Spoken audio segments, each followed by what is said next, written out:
రైతు భరోసా కోసం రైతులు కొండంత ఆశతో ఎదురుచూస్తున్నారు. ఇప్పటికే వానాకాలం సీజన్ పూర్తయింది. అయినా రైతు భరోసాపై ప్రభుత్వం మాత్రం ఎటువంటి స్పష్టత ఇవ్వలేదు. రైతు భరోసాపై అసెంబ్లీలో చర్చ పెడతామని చెప్పిన ప్రభుత్వం ఇప్పటి వరకు చర్చ జరపలేదు. వానాకాలం సీజన్ ముగిసినా రైతు భరోసా రాకపోవడంతో రైతుల్లో ఆగ్రహం కట్టలు తెంచుకుంటున్నది. రబీ వచ్చినా రైతు భరోసా ఏది అంటూ ప్రశ్నిస్తున్నారు.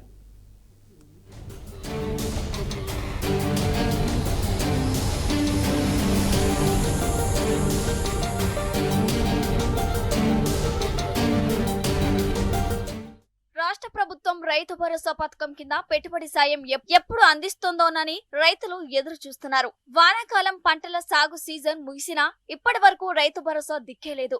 వ్యవసాయ శాఖ అంచనాల ప్రకారం యాసంగి రబీ సీజన్ ప్రారంభమైంది. అయినప్పటికీ రైతులకు రైతు భరోసా పెట్టుబడి సాయం పంపిణీ చేయడంలో ప్రభుత్వం ఘోరంగా విఫలమైంది. సీజన్ ముగిసినా రైతు భరోసా రాకపోవడంతో రైతుల్లో ఆగ్రహం కట్టలు తెంచుకుంటుంది. ఎన్నికలకు ముందు రైతు భరోసాను పెంచి ఇస్తామని హామీలు గుప్పించి ఇప్పుడు ఉన్నది కాస్త ఊడగొడుతున్నారని రైతులు మండిపడుతున్నారు.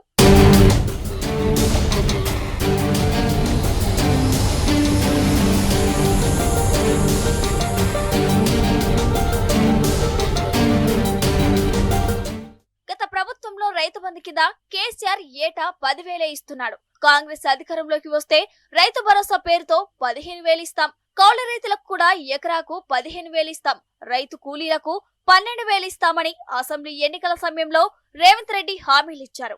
రేవంత్ రెడ్డి సర్కార్ వచ్చాక రైతు భరోసా సంగతి దేవుడెరుగు. ఉన్న రైతు బంధును కూడా ఇవ్వడం లేదు. కాంగ్రెస్ అధికారంలోకి వచ్చిన తర్వాత యాసంగి, వానాకాలం 2 సీజన్లు పూర్తయ్యాయి.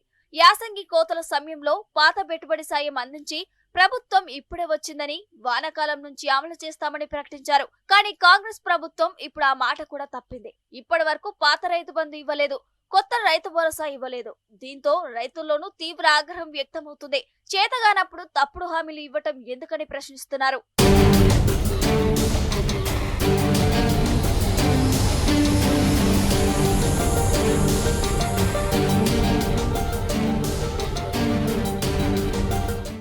అటు గతంలో రైతు బంధు దుర్వినియోగమైంది. రైతు భరోసాలో సమూల మార్పులు తీసుకొస్తాం. పంట వేసిన భూమికి రైతుకు మాత్రమే పెట్టుబడి సాయం పంపిణీ చేస్తాం. ఇందుకోసం రైతులు, మేధావులు అభిప్రాయాల సేకరణకు మంత్రులతో కమిటీ వేస్తున్నాం.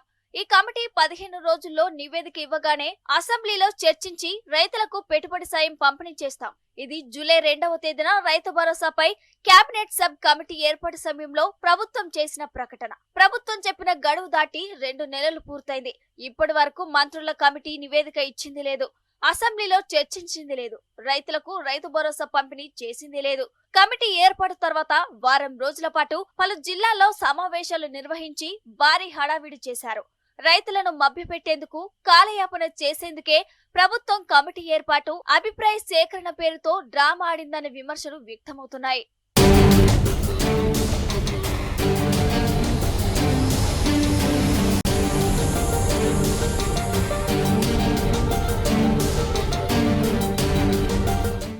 వానాకాలం సీజన్ పూర్తి కావడంతో రైతు భరోసా పెట్టుబడి సాయం పంపిణీపై రైతులు అనుమానం వ్యక్తం చేస్తున్నారు.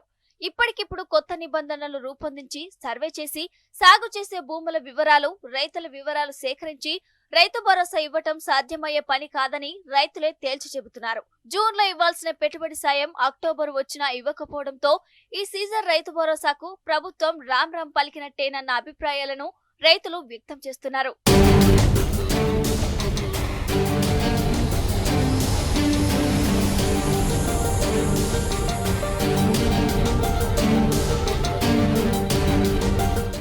రైతులకు పెట్టుబడి గోసను తీర్చాలనే సంకల్పంతో నాటి సీఎం కేసీఆర్ రైతు బంధు పథకాన్ని ప్రవేశపెట్టారు.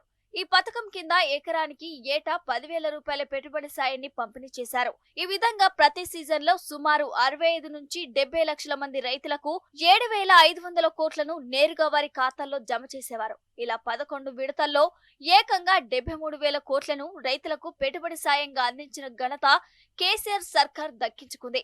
సుమారు 5.5 ఏళ్లలో ఏ సీజన్లోనూ రైతులు రైతు బంధు కోసం ఇంతలా ఎదురు చూసే పరిస్థితి రాలేదు. చివరికి కరోనా కాలంలోనూ రైతులకు కేసీఆర్ సర్కార్ టంచనుగా పెట్టుబడి సాయాన్ని అందించింది.